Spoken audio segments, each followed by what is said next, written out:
Praise the Lord.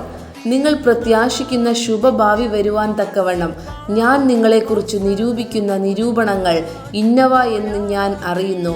അവ തിന്മയ്ക്കല്ല നന്മയ്ക്കത്രയുള്ള നിരൂപണങ്ങൾ എന്ന് യഹോവയുടെ അരുളപ്പാട്. യിരെമ്യാവ് 29-11 പ്രിയമുള്ളവരെ, സകല മനുഷ്യരും ഒരു പ്രത്യാശയോടെയാണ് ജീവിതം മുന്നോട്ട് നയിക്കുന്നത്. വിശ്വാസത്തോടെയുള്ള കാത്തിരിപ്പാണ് പ്രത്യാശ.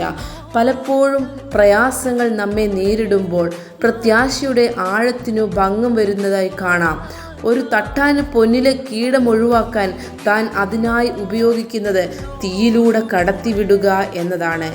ആ പൊന്നിനെ നശിപ്പിച്ചു കളയുവാനല്ല, മറിച്ച് അതിലെ കീടം മാറ്റിയാൽ മാത്രമേ തനിക്ക് അത് ഒരു ഉരുപ്പിടിയായി പുറത്തു കൊണ്ടുവരുവാൻ സാധിക്കുകയുള്ളൂ.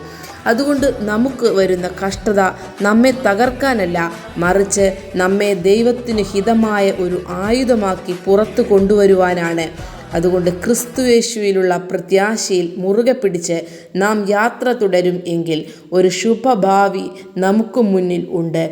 അതിനായി കാത്തിരിക്കാം. ദൈവം നമ്മെ ഓരോരുത്തരെയും അനുഗ്രഹിക്കട്ടെ. ആമേൻ.